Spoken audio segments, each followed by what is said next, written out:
Nous te bénissons, Seigneur, nous t'adorons. Nous t'élevons, mon Dieu. Le cœur va m'accompagner avec un chant d'adoration. Nous allons passer à une autre étape, bien-aimée. Nous allons adorer notre Dieu.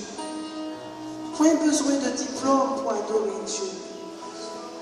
Quel que soit ton âge, que tu aies 7 ans, que tu aies 15 ans, que tu aies 30 ans, que tu aies 40 ans, que tu aies 50 ans. Adore ton Dieu.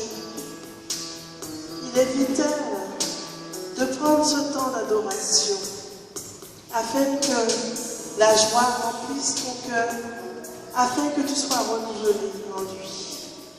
Il est la source. Il est la source. Il est la source d'eau vive qui coule sur les fondations de notre vie. Adore mon Dieu, bien-aimé. Il est nécessaire, il est vital d'adorer Dieu. Adore mon Dieu. Oh Seigneur, qu'il est bon, qu'il est agréable d'être en ta présence, Seigneur, avec mes frères et mes sœurs. Qu'il est agréable, Seigneur, de t'adorer. Toi qui es le Tout-Puissant, toi qui es le Saint-Esprit, tu nous donnes cette grâce de nous tenir devant ton trône de gloire. Avec les anges, nous t'adorons. Oh Seigneur, avec les chérubins, nous crions Saint, Saint, Saint-Tu. Ta gloire remplit la terre. Oh Seigneur, qu'il est agréable, Seigneur, qu'il est bon de te louer, de t'adorer. Louons le Seigneur, adorons Dieu, bien-aimé, adorons Jésus. Laisse-toi envahir par la présence de Dieu. Seigneur, nous voulons établir ta seigneurie dans nos cœurs. Nous voulons établir ta seigneurie dans tous les recoins de nos vies, dans tous les recoins de nos cœurs, parce que tu es celui qui remplit nos vies, tu es la plénitude. Oh, bien-aimé, adorons-le, adorons-le. Les anges dans le ciel, adorons-le avec les anges. Adorons-le avec les séraphins, les chérubins. Adorons-le avec nos anges gardiens. Adorons-le avec l'église du ciel. Adorons-le. Adorons-le avec tous les adorateurs, toutes les adoratrices dans le monde qui adorent Dieu. Dieu se laisse toucher si nous l'adorons. Reconnaissons sa grandeur, reconnaissons sa sainteté devant nous. Nous ne sommes rien devant nous. Et lui, il est tout. Il est la plénitude. Il est le Dieu excellent. Il est le Dieu fidèle. Il est le Dieu miséricordieux. Adorons-le. Il est le Dieu qui appelle à l'existence ceux qui n'existent pas. Il est celui qui renouvelle tout en nous, qui renouvelle notre jeunesse, qui renouvelle notre joie, notre espérance. Adorons-le.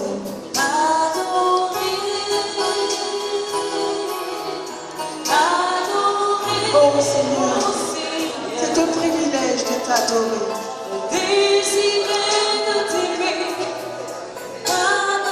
T'adorer, Seigneur.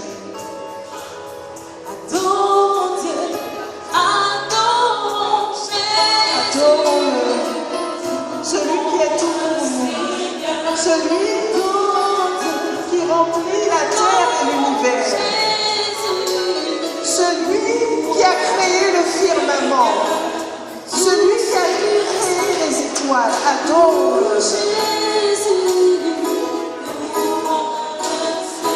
Établis la seigneurie de Jésus-Christ dans ton cœur. Laisse-le remplir ton cœur. Laisse-le remplir ta vie. Seigneur, je capitule devant toi. devant ta grandeur, ta sainteté. Je reconnais que je suis ton enfant et que tu es mon Père et mon Dieu. Et Seigneur, tu me façonnes selon ton cœur. Seigneur, merci. Merci pour ton amour. Merci pour ta plénitude de joie, ta plénitude de paix, ta plénitude d'amour, Seigneur. Seigneur, comment ne pas te remercier? Adorons-le. Oh, le Saint des Saints. C'est un privilège, oui, de l'adorer. Nous sommes des privilégiés, bien-aimés. Le privilège que tu me donnes, c'est de t'adorer. Le privilège. Chante avec le cœur, chante. C'est un privilège de l'adorer. Privilège que tu me donnes. Adore ton Dieu en chantant. Le privilège que tu me donnes, c'est de t'adorer. Amen. Béni sois-tu, Seigneur. Béni sois-tu, oh Dieu Tout-Puissant. Béni sois-tu. Merci, Seigneur. Merci, mon Dieu. Merci pour ta sainteté. Quel privilège il est de t'adorer. Seigneur, mon cœur est comblé, ma vie est comblée par toi. Seigneur, dans ma maladie, je veux t'adorer. Dans mes difficultés, Seigneur, je veux t'adorer, Seigneur. Dans mon quotidien, je veux t'adorer. Dans mes difficultés, Seigneur, je veux t'adorer, Seigneur. Dans les blocages que je veux t'adorer, Seigneur, parce que tu es Dieu. J'ai soif de toi, oh Dieu. Mon âme soupire après toi. Mon âme te cherche, Seigneur. Mon âme languit de toi, oh Yahweh. Oh Seigneur, je crie vers toi. Je te cherche, Seigneur. Longtemps je t'ai cherché, Seigneur. Et je t'ai trouvé. Je ne veux plus te lâcher, Seigneur. Je ne veux plus lâcher la source de vie qui coule en moi. Merci, Seigneur. Merci, Père. Merci, Père. Adorons-le. Dieu se cherche des adorateurs en vérité, en esprit et en vérité. Ferme tes yeux et adore-le dans ton cœur.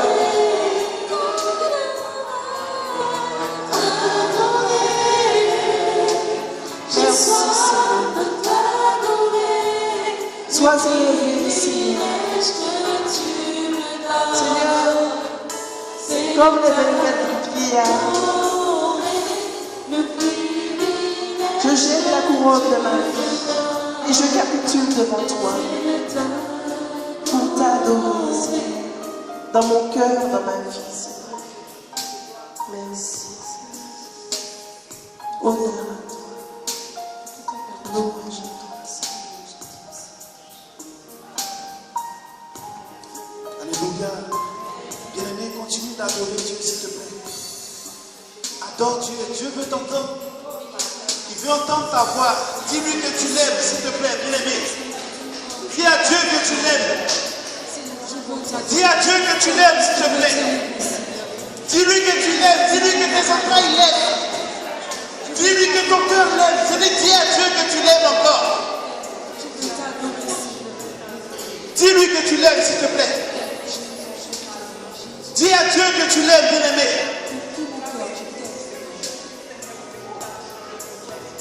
Bien-aimé, ouvre la bouche et dis à Dieu que tu l'aimes, s'il te plaît.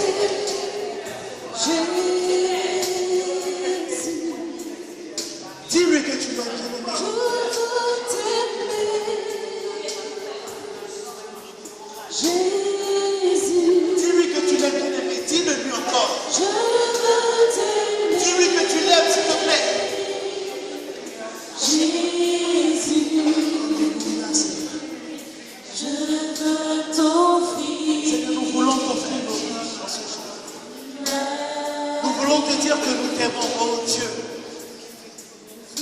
Seigneur, nous voulons te donner toute la gloire.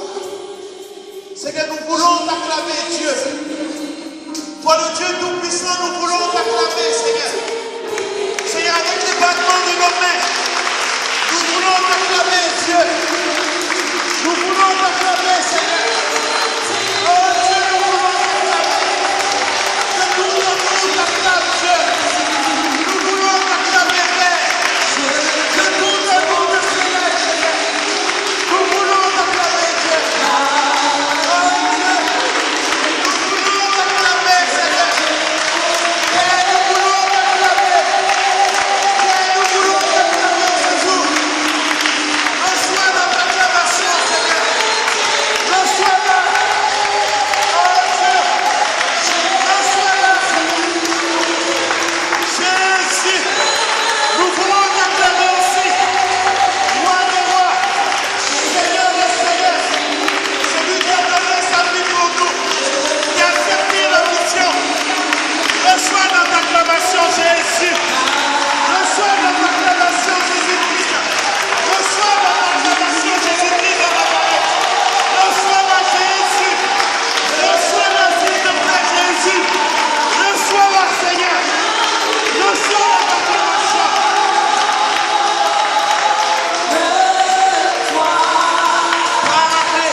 Souffle de Dieu, accueille s'il te plaît.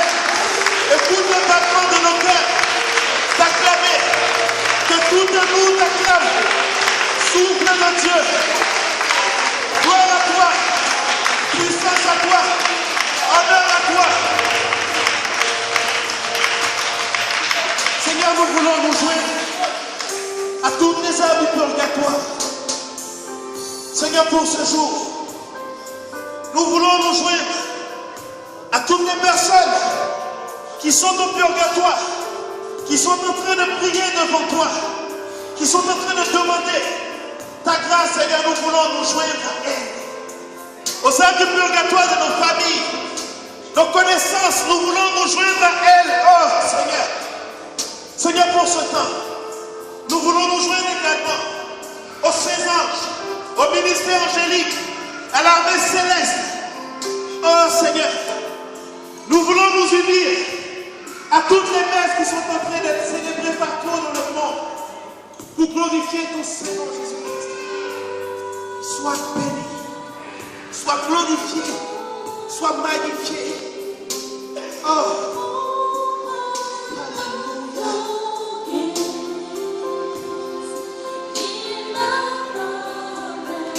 Écoute les battements de nos cœurs, célébrer ton nom ce jour. Seigneur, écoute les battements de nos cœurs. Écoute-les, s'il te plaît. Seigneur, nous voulons que tu répondes le monde. Avec les frères qui sont ici, avec mes soeurs, nous voulons que tu encore te bon, Seigneur. Parce que tu mérites d'être aimé. Tu mérites d'être acclamé. Tu mérites d'être honoré, Seigneur. Sois béni. Sois magnifié. Sois glorifié encore, Seigneur. Alléluia.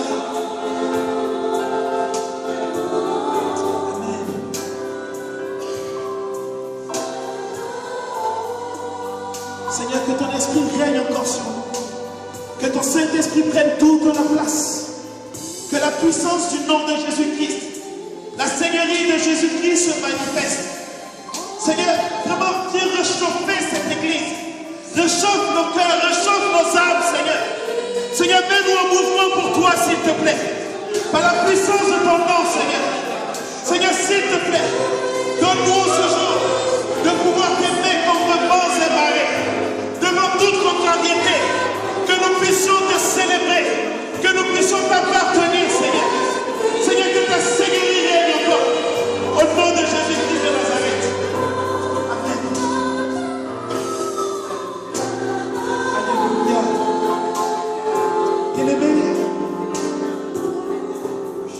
nous allons ensemble, toi et moi, honorer la donné le frère Jean-Clément Akobé. Que Dieu bénisse sa vie. Que Dieu compte son épouse, ses enfants et toute sa famille au nom de Jésus-Christ de Nazareth. Bien-aimés, nous allons ensemble également honorer quelqu'un. Comme dans le livre des Galates, la Bible déclare qu'il faut honorer ceux qui nous enseignent la parole de Dieu. Et il y a une personne, bien-aimée, mon mentor, donc ton mentor, le premier responsable de ce ministère, école d'évangélisation, l'homme de Dieu, celui qu'on appelle le frère Mathias Marie. Je dis que cet homme me fait aimer Dieu. Il me fait découvrir la puissance de Dieu. Bien-aimé, que toi et moi puissions penser à lui. Que la faveur, l'amour de Dieu s'abatte sur sa vie. Que Dieu le comble au nom de Jésus-Christ. Que Dieu comble la vie de son épouse, de ses enfants, de toutes les personnes qui ont trait à sa vie. Au nom de Jésus-Christ de Nazareth. Amen. Bien-aimé, que Dieu te bénisse aussi. Et je te dis, bienvenue. Chez nous on dit Akwaba. Bienvenue. Je sais que tu as envie de t'asseoir. Et avant de t'asseoir, nous allons partager la parole d'abord. Nous allons proclamer cette parole. Et la parole que le Seigneur nous a donnée pour ce jour est tirée du livre de Matthieu 11, au verset 28.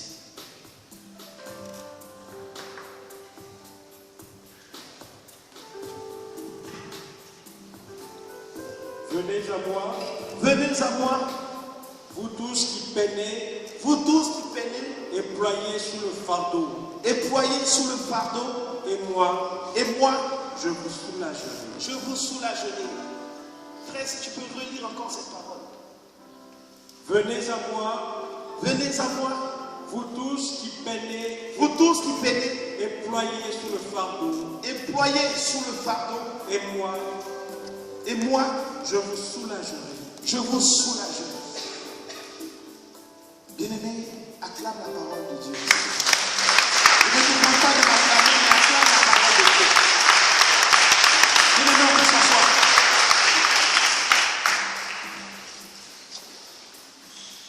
Dans la Bible du français courant, il est écrit dans Matthieu 11, verset 28, « Venez à moi, vous tous qui êtes fatigués, de porter un lourd fardeau, et je vous donnerai le repos. » Alléluia. Alléluia. Bien-aimé, frère, tu vas prendre le livre de la Genèse au verset 1. Bien-aimé, j'aimerais que nous puissions voir qui parle d'abord.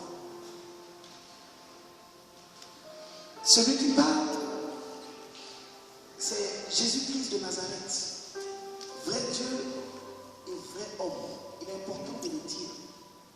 Ce n'est pas moi qui parle, ce n'est pas toi qui parle, mais c'est Jésus-Christ de Nazareth, notre Seigneur. Celui qui connaît Dieu, le Fils de Dieu, qui a été présent quand on créait le monde. Celui à qui Dieu a donné une mission. Et ce n'est pas n'importe qui lui a donné cette mission, c'est son Père. Et son Père, tu verras le livre de la Genèse. Au commencement, Dieu créa le ciel et la terre. Si tu peux continuer, s'il te plaît. Or, la terre était vide et vague. Or, la terre était vide. Les ténèbres couvraient l'abîme. Les ténèbres. Et un souffle de Dieu agitait la surface des eaux. Amen. Bien-aimé, le frère a lu dans le livre de la Genèse que c'est Dieu qui a créé le ciel et la terre. Nous ne le disons pas simplement, mais la Bible atteste cela. Et c'est sur la Bible que nous appuyons pour dire que c'est Dieu qui a créé le ciel et la terre. Bien-aimé, si tu peux lire également Jean, j'aime beaucoup ce passage. Jean 1, verset 1.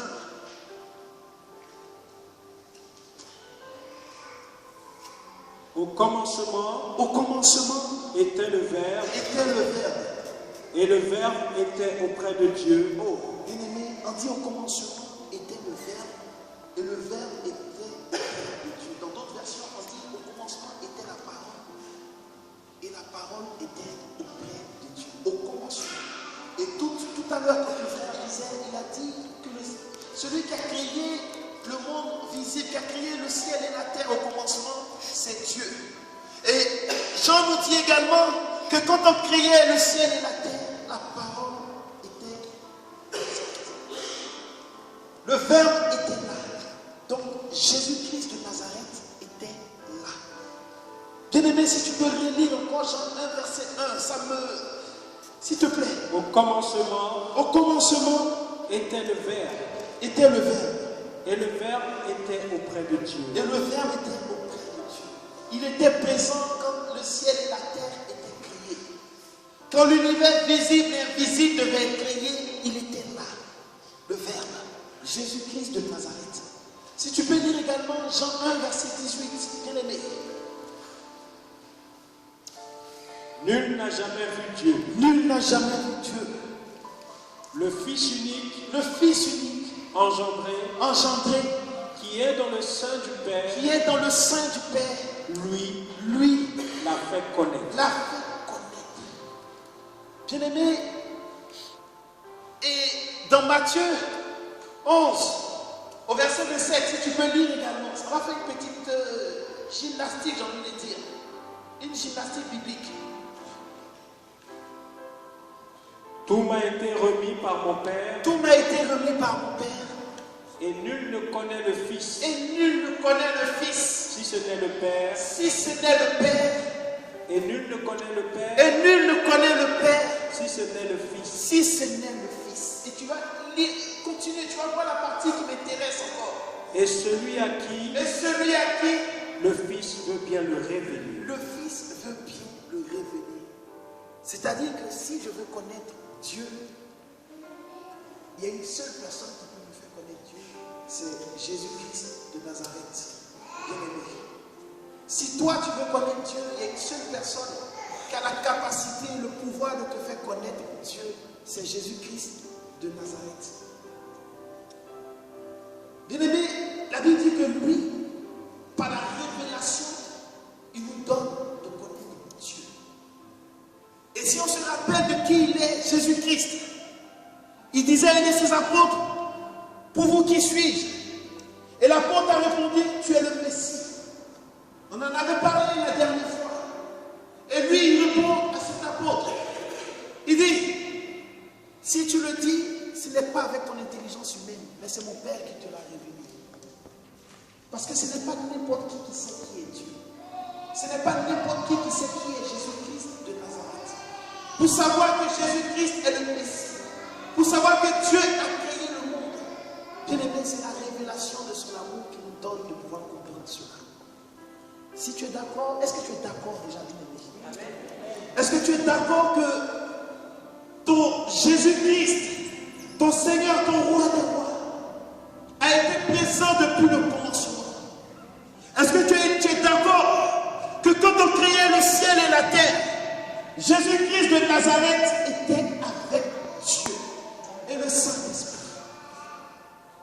Est-ce que tu es d'accord que Jésus-Christ de Nazareth est le vrai Dieu et vrai homme? Est-ce que tu es d'accord, bien-aimé? Est-ce que tu es d'accord que Jésus-Christ de Nazareth n'a pas été créé, mais il a été engendré? Est-ce que tu es d'accord, bien-aimé, que Jésus-Christ de Nazareth est le roi des rois, le Seigneur des seigneurs? Est-ce que tu es d'accord sur le fait que Jésus-Christ de Nazareth soit ton sauveur et mon sauveur? Est-ce que tu es d'accord que Jésus-Christ de Nazareth amène à l'existence ce qui n'existe pas? Est-ce que tu es d'accord, bien-aimé, que Jésus-Christ de Nazareth donne à la femme stérile d'enfanter 7 fois? Est-ce que tu es d'accord, bien-aimé? Alléluia. Est-ce que tu es d'accord, bien-aimé, que Jésus-Christ de Nazareth donne la vue à l'aveugle. Est-ce que tu es d'accord, bien-aimé, que Jésus-Christ de Nazareth donne aux muets de parler? Est-ce que tu es d'accord, bien-aimé, que Jésus-Christ de Nazareth donne aux sourds d'entendre? Est-ce que tu es d'accord, bien-aimé, que Jésus-Christ de Nazareth donne aux paralytiques de marcher? Est-ce que tu es d'accord, bien-aimé, que Jésus-Christ de Nazareth donne la vie à celui qui est mort? Est-ce que tu es d'accord, bien-aimé, que Jésus-Christ de Nazareth est capable de tout? Est-ce que tu es d'accord, bien-aimé, que ton roi, ton Seigneur des Seigneurs, donne, je dis ce que tu ne peux pas imaginer. Bien-aimé, tu vas prendre Éphésiens 3, verset 20.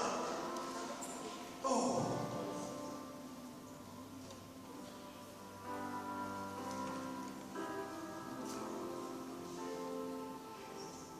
Il dit que Dieu est capable de tout. À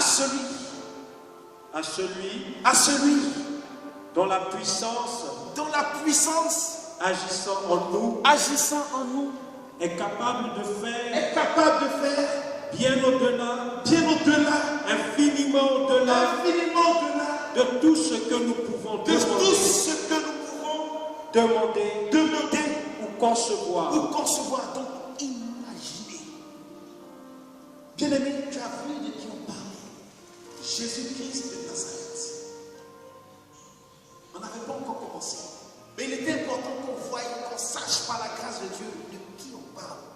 Ou du moins, qui a parlé. Est-ce que tu as vu maintenant dans ton esprit qui a parlé? Tu ne l'as pas entendu. Tu ne l'as pas entendu. Je dis, la parole qui nous avait été donnée a commencé par venir. Il était nécessaire qu'on sache qui parle, ou du moins qu'on réalise qui parle. Bien-aimé, est-ce que tu as commencé à réaliser qui a parlé? Est-ce que tu as réalisé celui qui a dit venez? Est-ce que tu commences à voir qui c'est? Bien-aimé, tu ne m'entends pas encore. Est-ce que tu as réalisé, je dis, qui a dit venez? Est-ce que tu as commencé à réaliser, tu as commencé à voir qu'on parle de Jésus-Christ, celui-là qui est capable de tout? Est-ce que tu as commencé à voir dans ton esprit que c'est ton Seigneur, celui qui a été présent quand on créait le ciel et la terre, celui qui a été présent quand on créait ce qui était visible et ce qui était invisible? Est-ce que tu as commencé à réaliser qu'on parle, que celui qui a parlé, c'est celui-là qui a donné la vie? Celui-là qui a donné la vie à un mort, à des morts. Est-ce que tu as réalisé celui qui a parlé, celui dont on parle, celui qui a dit venez? Est-ce que tu as commencé à comprendre que c'est celui-là qui a donné aux paralytiques de se lever et de marcher? Est-ce que tu as commencé, je dis, à comprendre que c'est celui-là qui a donné à la femme qui n'avait pas de mari d'avoir un mari? Je vois que tu commences à comprendre, bien-aimé. On parle de Jésus-Christ de Nazareth. Notre Seigneur, le roi des rois, celui à qui nous devons tout, celui qui nous aime plus que tout au monde alors que nous ne cessons de pécher, de nous éloigner de lui. Bien-aimé, celui-là a dit, venez à moi. Il t'a regardé et dit, venez à moi. Bien-aimé, venez à moi est différent de venez vers moi. C'est comme une appartenance. Il dit, venez à moi. Jésus-Christ dit, venez à moi. Il n'a pas dit, venez vers moi. Il dit, venez à moi. Si on remarque, on voit qu'il y a longtemps que Dieu cherche l'homme. Bien-aimé, il y a longtemps que Dieu est à la recherche de l'homme. Jésus-Christ est en chemin. Et il ne cesse de chercher l'homme. Il ne cesse d'aller à la rencontre de l'homme. Je dis que Dieu va à la rencontre de l'homme, bien-aimé. C'est-à-dire, au-delà de nos limites, de nos insuffisances, Dieu descend et va toujours vers nous. Il nous fait ce clin d'œil. Et celui qui va vers nous nous dit, venez venez à moi. C'est-à-dire, acceptez de m'appartenir. Acceptez de rentrer dans mon sein, bien-aimé.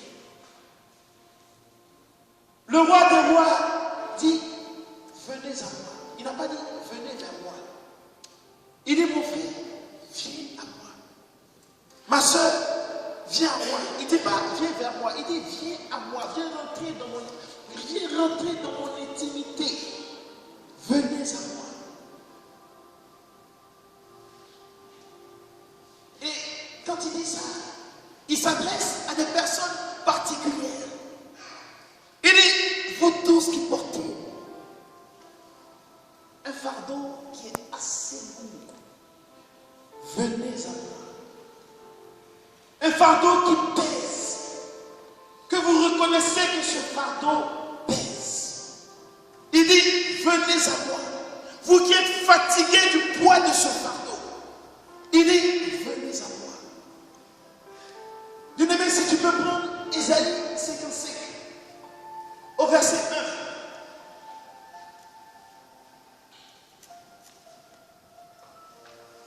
C'est-à-dire, on voit que Jésus-Christ, celui-là qui est partant, on va dire pour une alliance, qui le fait au nom de Dieu, puisqu'il est vrai Dieu. Cette alliance existait même avant qu'il ne soit vu par nous. Et c'est pour cela qu'Ésaïe le dit aussi. Vous tous qui avez soif, venez vers l'eau. Venez vers l'eau. Même si vous n'avez pas d'argent, venez. Achetez et mangez. Achetez et mangez. Venez. Achetez sans argent, Achetez sans argent.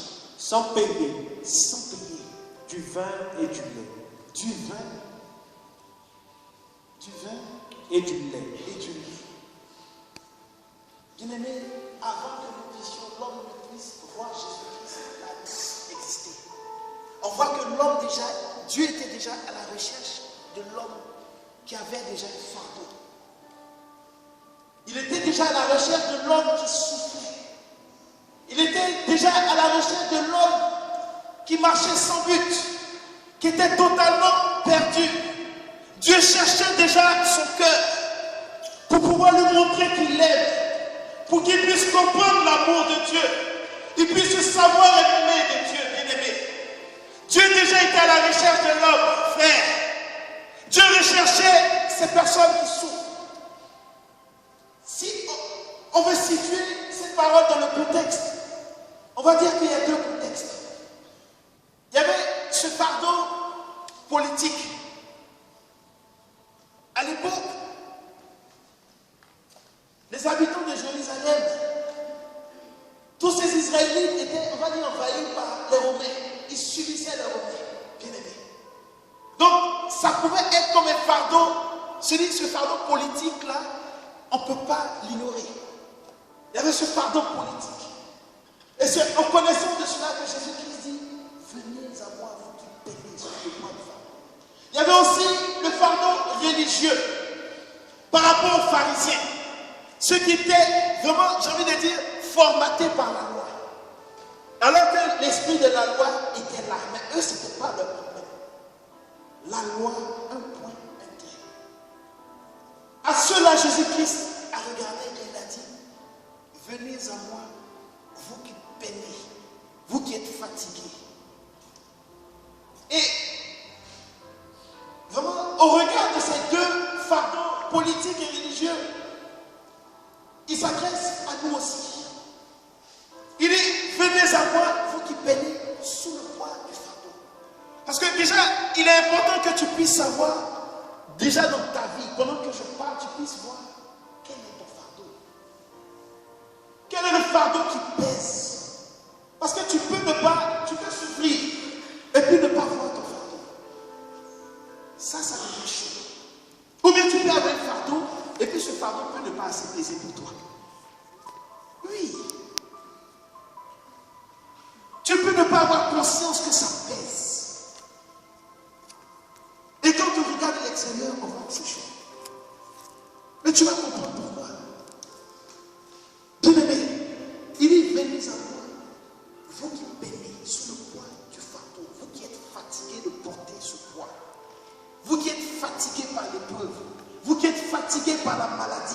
Vous qui êtes fatigués par le chômage, vous qui êtes fatigués par la galère, vous qui êtes fatigués par des statuts, je ne sais quoi encore. Il dit, venez à moi, vous qui peinez, bien-aimés. Pendant que je parle, j'aimerais que tu puisses commencer à voir déjà ce qui te fatigue, le fardeau le plus profond dans ta vie, bien-aimé, qui te pèse dessus, que toi-même tu n'arrives pas à comprendre, ce qui peut faire que tu es capable de te décourager. Pendant que je parle, j'aimerais, s'il te plaît, bien-aimé, que tu puisses commencer à regarder ce fardeau. Tu puisses commencer à identifier déjà ce fardeau, ce qui te semble impossible. Parce que quand il a dit, vous qui peinez sous le poids du fardeau, vous qui êtes fatigués à cause de ce fardeau, ça veut dire que c'est ce qui te semble impossible. Ce que tu penses que Dieu ne peut pas faire. Ce que tu penses que Dieu, il n'a pas la capacité de réaliser. Mais je vais t'annoncer quelque chose. C'est facile pour Dieu. C'est même très simple. Le Dieu que nous prions peut tout. Tu n'as pas entendu? Amen. Le Dieu que nous prions peut tout et est capable de tout. Je ne te demande pas de négliger ton fardeau. Peut-être que ton fardeau peut être un chagrin d'amour. En tout cas, moi je ne supporte pas les chagrins. Les peines du cœur, ça c'est mon côté. C'est mon côté parce que ça fait plus mal que la dent. Ah oui, je me suis arrivé. Ça non. Ça peut être un chagrin de cœur. J'aimerais que tu puisses vraiment voir déjà ce fardeau déjà. Tu puisses voir. Est-ce que tu commences à voir ce fardeau déjà? Est-ce que tu vois déjà ce qui pèse? Ce qui te fatigue, ce que tu n'arrives plus à porter? Bien-aimé, est-ce que tu commences à le voir? Est-ce que tu commences à le voir? Et il te dit, c'est de toi qui parle. Venez à moi. Il te dit, viens à moi. Toi qui as vu ce fardeau. Toi qui ploies sous le poids de ce fardeau, il te dit, viens à moi. C'est-à-dire que le match n'est pas fini. Tu n'as pas perdu. Satan pouvait te faire croire que tu avais perdu. Mais la Bible déclare que tout concourt au bien de celui qui aime Dieu. Tout concourt au bien de celui qui aime Dieu. Alléluia. J'ai dit, le match n'est pas fini. Il dit, toi qui souffres, toi qui es fatigué, toi qui as mal, toi qui as des douleurs, toi qui ne sais où aller, viens à moi. C'est-à-dire, tu fais partie de la sélection que Jésus-Christ appelle, des sélectionnés. Hier, je donne toute la gloire au Seigneur. J'étais à une remise de diplôme des experts comptables. Et quand on rentrait, on m'a donné des écharpes aux experts comptables. Et l'écharpe était rouge. Donc quand j'ai vu ça, je dis, mais frère, on n'a pas d'écharpe ici. Hein? On dit, non, c'est pour les experts comptables. C'est-à-dire, même si tu as un semblant d'écharpe, c'est pas pareil. Donc, déjà, il y a une sélection qui était en train d'être faite. C'est-à-dire, on était tous dans la salle, c'était au palais des congrès. Mais parmi toutes ces personnes, il y avait ceux qui étaient sélectionnés. Et ceux qui étaient sélectionnés, c'était des experts comptables. Et comme on les reconnaît, ils avaient des écharpes rouges. Que tu sois content, que tu ne sois pas content, ils ont une écharpe rouge. C'est-à-dire, c'est le signe distinctif de la sélection. Donc eux, ils étaient devant, et puis nous, on était derrière. C'est-à-dire, même s'il y avait un vent qui nous séparait, même nous, on était à côté de Dieu. La sélection était établie. Mais c'était beau à voir. Je n'ai pas compris pourquoi le Seigneur m'a envoyé, mais c'est maintenant que je comprends. Dieu est fidèle, bien-aimé. Avec Dieu, il n'y a pas de hasard. Il est en train d'ouvrir mon esprit. J'ai dit que tu fais partie de la sélection. Il dit, venez à moi, vous qui peinez. Dis-toi que tu as ton écharpe rouge aussi. Amen. Tu as ton écharpe rouge, tu es sélectionné. Tu fais partie des personnes qui sont sélectionnées. Venez à moi, vous qui peinez sous le poids du fardeau. Peut-être que le malin, Satan, pensait qu'il avait perdu. Et il pensait que lui, il avait gagné. Mais Jésus-Christ te dit, viens à moi. Si Jésus, celui qui a créé le ciel et la terre, qui a été présent quand on faisait les choses, c'est lui qui t'appelle. Est-ce que tu penses que tu peux avoir peur? Tu me fatigues un peu aujourd'hui. Parce que je veux que tu attrapes la bénédiction. l'argent de toi-même, quelque chose de faible.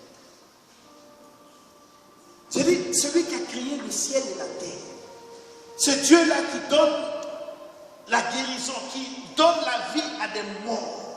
Si ce Dieu-là te dit, viens, est-ce que tu penses que tu peux avoir peur? Jamais. C'est-à-dire, Dieu s'est servi des circonstances pour te sélectionner et puis pour accomplir sa parole. On dit la parole de Dieu s'explique par elle-même. Venez à moi, vous qui peinez, vous qui peinez sous le poids du fardeau. Tout concourt au pied de celui qui aime Dieu. Comme tu aimes Dieu, ça va concourir à ton pied. Comme tu aimes Dieu, ça va favoriser l'action de Dieu dans ta vie. Bien aimé, cette parole que Dieu disait, c'est aux chrétiens qui parlaient quand Jésus-Christ. Mais parmi toutes les personnes, il a regardé, il dit, ceux que j'ai choisis, ceux qui sont en train de peiner sous le poids du fardeau, j'ai besoin d'eux, je les appelle. Je veux qu'ils s'avancent pour que moi je puisse montrer quelque chose. Bien aimé, j'ai dit, le match n'est pas fini. Satan même va courir, il va courir pour te donner, c'est-à-dire pour rendre tes bénédictions. C'est ça. Moi, je ne sais pas, mais quand je vois que je suis dans un sentiment, c'est-à-dire, je suis dans une souffrance, mais j'ai un combat, je dis, sauf si c'est Dieu qui permet. Mais sinon, si c'est le malin, il va se débrouiller. Lui-même va tomber si on veut le laisser. Parce que la Bible dit, tout concourt au pied de celui qui aime Dieu. Cette épreuve devient une occasion pour moi de louer Dieu comme un malade. D'aimer Dieu encore comme un fou. C'est-à-dire, si c'est lui qui est en bas, je dis lui-même, il est là-bas, il commence à crier seul. Il regrette même pourquoi ça s'est passé. Il se dit, mais qui m'a envoyé? T'imagines? Dieu t'a regardé et puis il a dit, toi qui souffres, toi qui as de la peine, toi qui ne sais pas où aller, viens à moi. Toi qui es épuisé à cause de cette souffrance, à cause de cette injustice, je parle à quelqu'un. À cause de cette injustice, viens à moi. Viens à moi. La parole s'explique par la parole. Et ce qui est merveilleux, bien aimé, pendant qu'il dit le viens à moi, Dieu libère une prophétie. Dis prophétie. Dieu libère une prophétie. On avait dit la dernière fois, toute la gloire à Dieu, que la prophétie c'était la parole de Dieu. C'était Dieu qui parlait. C'était Dieu qui révélait. Jésus-Christ lui-même donne, c'est-à-dire se révèle lui-même. Et il dit, je vous donnerai le repos. Oh, prophétie. Je dis, même si, Habakkuk 2 versets, tu n'as pas entendu, Habakkuk 2 versets, même si la prophétie tarde, elle s'accomplit à tout. Alléluia. Je dis, la parole s'explique à elle-même, bien aimé. J'espère que ton esprit s'ouvre. Il dit, venez à moi, vous qui peinez sous le poids du fardeau. Et à partir de ce moment, il dit, lui-même, il libère la prophétie. Vous aurez le repos. C'est magnifique. Est-ce que tu penses que Dieu peut dire quelque chose et que ça ne va pas se réaliser? Ésaïe 55, verset 11. La Bible dit que sa parole ne revient jamais à lui sans avoir atteint l'effet escompté. Dieu a vu comment tu dis. Et il te dit de venir à lui. De venir à lui.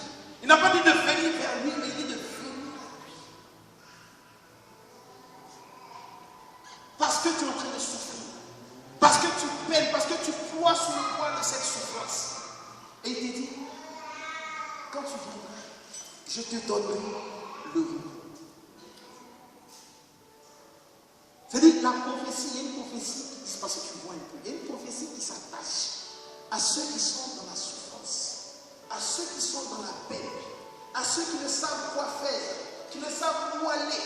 Il y a une prophétie qui s'attache, et cette prophétie, c'est le repos en Jésus-Christ de Nazareth. Le repos en Jésus-Christ. Il dit, ta souffrance, tu auras le repos de cette souffrance. Il dit, ta peine, tu auras le repos de cette peine. Et il s'appuie sur sa parole.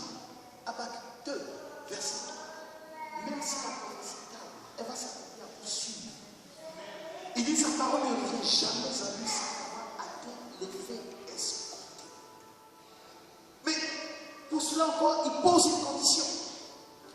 Toujours Matthieu 11. Ça va bien le verset 28, mais le verset 29 va déborder un peu.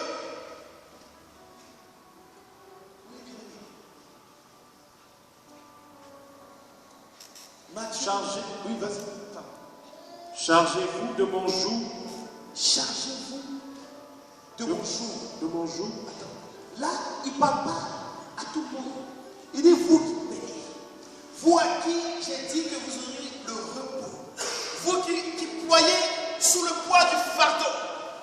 C'est à ceux-là que Jésus-Christ de Nazareth dit chargez-vous de mon joug. C'est-à-dire les personnes sélectionnées. Les personnes en écharpe rouge. Ces personnes qui sont sélectionnées parmi des milliers de personnes. C'est à ces personnes-là, il dit, chargez-vous de mon joug. Oui, frère. Et mettez-vous Et mettez-vous à mon école. à mon école. Car je suis doux et humble de cœur. Car je suis doux et humble de cœur. À ces personnes qui sont dans la souffrance.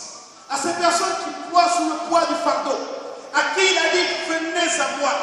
Je n'ai pas dit venez vers lui, mais venez à moi. À ces personnes-là, il dit vous aurez le repos. Mais la condition, il dit chargez-vous de mon joug. C'est-à-dire les personnes en écharpe rouge, il dit chargez-vous de mon joug. Et dans d'autres versions, on dit je vous instruirai. À la place de à mon école, il dit je vous instruirai. Laissez-vous instruire. D'abord, le joug de Dieu, de Jésus-Christ, qui est facile à porter, c'est quoi? C'est comme un échange. C'est-à-dire, je viens avec mon fardeau, je veux que ton esprit s'ouvre. La parole de Dieu est simple. C'est-à-dire qu'à ton jour, tu as ton fardeau qui te fatigue. Et puis, Jésus-Christ te dit, prends mon joug. C'est-à-dire, il y a un échange. Son joug, c'est quoi? Son joug, c'est de l'annoncer. Son joug, c'est d'aimer. Son joug, c'est d'annoncer sa parole. Son joug, c'est de le choisir. Son joug, c'est d'appartenir à lui. Son joug, c'est de demeurer en lui. Son joug, le joug de Jésus-Christ, ce n'est rien d'autre que l'amour de Dieu. Parce que c'est ce qui est facile à porter. Et il dit, laissez-vous instruire. Bien-aimés, ceux qui ploient sous le poids du fardeau, qui ne connaissent pas Jésus-Christ de Nazareth, qui n'ont pas de repère, qui ne savent où aller, qui comptent sur leur propre force. Bien-aimés, c'est des orgueilleux. Oui. Alors que notre Jésus-Christ, il est là pour des personnes faibles, pour des personnes limitées, pour des personnes qui comptent sur lui. Celui qui ne compte pas sur Dieu, il compte sur lui-même. Moi, je ne peux pas compter sur moi-même, je compte sur Dieu. Même ce que je peux faire, je me dis que c'est Dieu qui me donne la grâce de pouvoir le faire. Parce que ce que je peux faire, il y a une personne dans le monde qui n'arrive même pas à le faire. Même si on me dit 1 plus 1 égale à 2. À cette minute précise, j'ai l'intelligence requise de pouvoir dire 2. Mais il y a une personne qui, ingénieur dans son état, frappé par une tumeur au cerveau, tu lui demandes 1 plus 1, il ne peut plus te dire égal à 2. Bien-aimé, je parle en connaissance de cause. Je donne toute la gloire au Seigneur. J'ai vu mon papa, homme très intelligent, paix à son âme déjà. Homme très intelligent, très intelligent, très intelligent. À une époque, ça avait frappé par une tumeur au cerveau. Si je venais lui demander, papa, 1 plus 1 égale à combien, il n'allait même pas pouvoir me dire. Quand j'ai vu mon papa, j'ai été tellement choqué. Tellement choqué, j'ai dit, mais c'est pas possible. Cet homme plein de vie, rempli d'énergie, qui était comme une pile, il ne pouvait pas rester comme ça sur place. Super actif, il bougeait partout. Il aimait le sport comme si ce n'était pas permis. À une époque, bien aimé, avant qu'il ne meure, si je venais lui demander 1 plus 1 égale à combien, il n'allait pas me dire 2. Donc pour moi, quand je me souviens de ça, je me dis, c'est une grâce. À chaque fois qu'on va me demander 1 plus 1 égale à 2, ce n'est pas de moi-même, mais c'est Dieu qui me donne la grâce de pouvoir le dire. Amen. Alléluia. Il demande que les choses se fassent, que tu portes le joug. qui est facile à porter. Il demande que tu te laisses instruire, c'est-à-dire que tu mettes ton orgueil, que tu mettes ton moi, que nous mettons notre moi de côté. Et que nous allions à son école, que nous laissions guider par lui, par son esprit. Que nous décidions d'aller là où il veut. Que nous décidions par la grâce de Dieu d'annoncer l'évangile à temps et à contre-temps. D'annoncer qu'il est Seigneur, d'annoncer qu'il est le roi des rois. Que je sois milliardaire ou pas, j'ai un devoir. Annoncer Jésus-Christ de Nazareth, même à des milliardaires. Bien-aimés, que j'ai une voiture ou pas, j'ai un devoir. Annoncer que Jésus-Christ est Seigneur, que Jésus-Christ est capable de tout. Même à des personnes qui ont des Cadillacs alors que moi je n'ai pas encore. C'est un devoir pour moi et pour toi. Annoncer Jésus-Christ à temps et à contre-temps. Je dis, tu n'as rien perdu. Tu penses avoir peut-être perdu quelque chose. Mais il te dit aujourd'hui, tu fais partie de la sélection. Tu as le manteau, aujourd'hui on va prier. Tu as l'écharpe rouge, l'écharpe des sélectionnés. Il y avait des milliers de personnes. Mais sur ces milliers de personnes, il y a eu quelques personnes qui ont eu une écharpe rouge, les sélectionnés, les experts comptables. Que Dieu bénisse, en tout cas ma petite qui a eu son diplôme. Je ne sais pas si elle est là, mais que Dieu la connaisse. C'est-à-dire, tu fais partie de ces personnes-là qui sont sélectionnées. Dieu a regardé ta souffrance. Il a regardé, non même pas ta souffrance, il a regardé la souffrance que tu vis. Il a regardé les douleurs qui s'incombent peut-être à toi. Et il dit, tu es sélectionné. Viens à moi. Toi qui crois sous le fardeau de la douleur, viens à moi. Tu auras le repos. Prends mon jour parce que c'est facile à porter. J'aime Dieu bien-aimé. Il se sert de toutes les circonstances, j'ai envie de dire, pour gagner. Quand l'entendement humain pense que c'est fini, la puissance de Dieu agit. Quand tu penses que tu as tout perdu, bien-aimé, la gloire de Dieu se manifeste.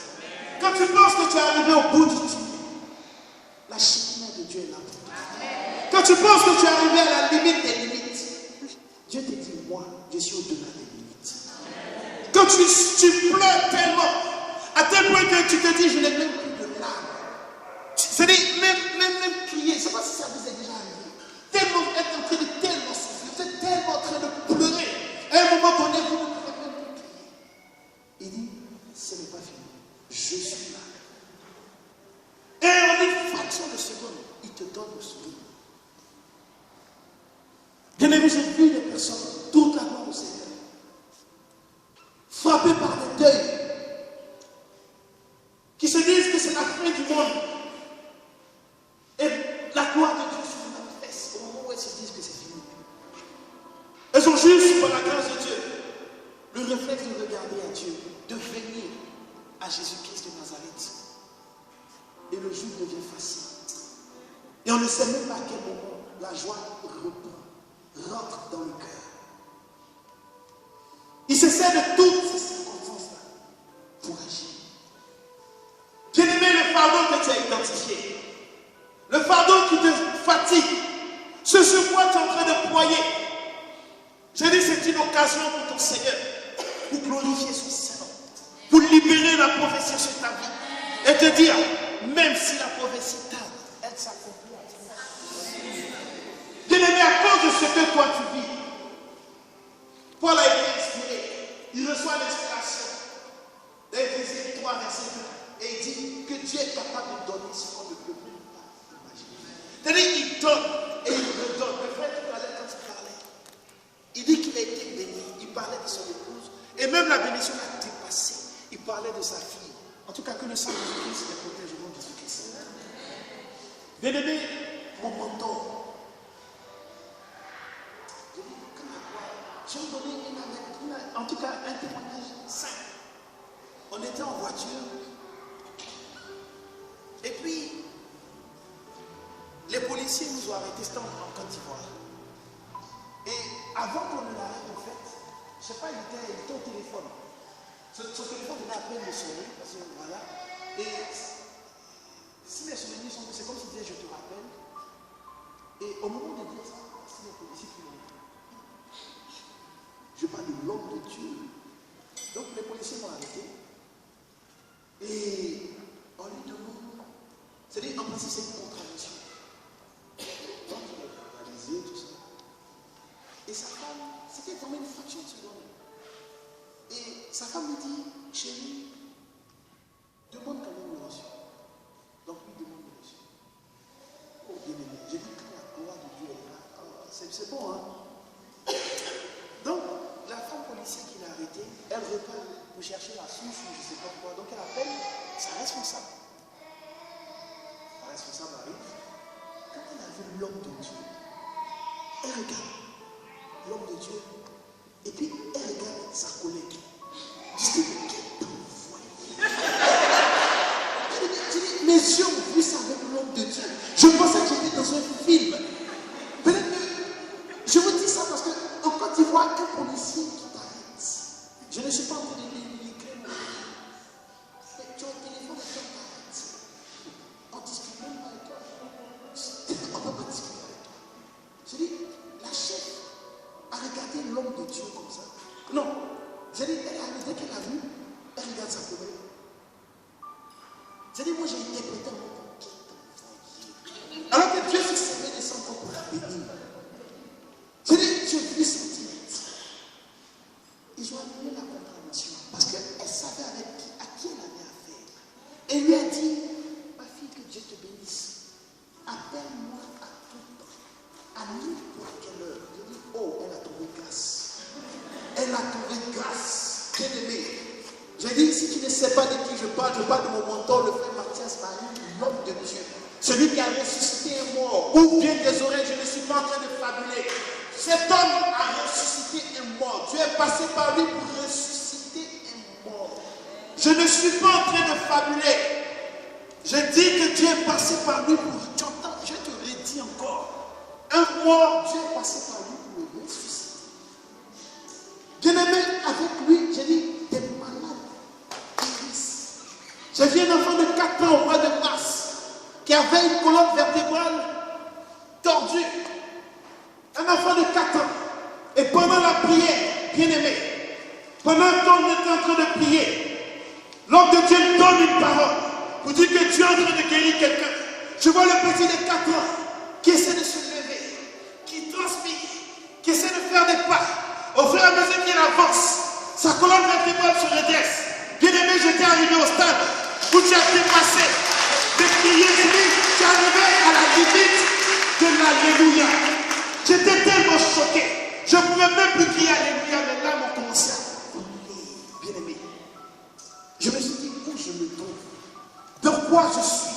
Bien-aimé, je parle de cet homme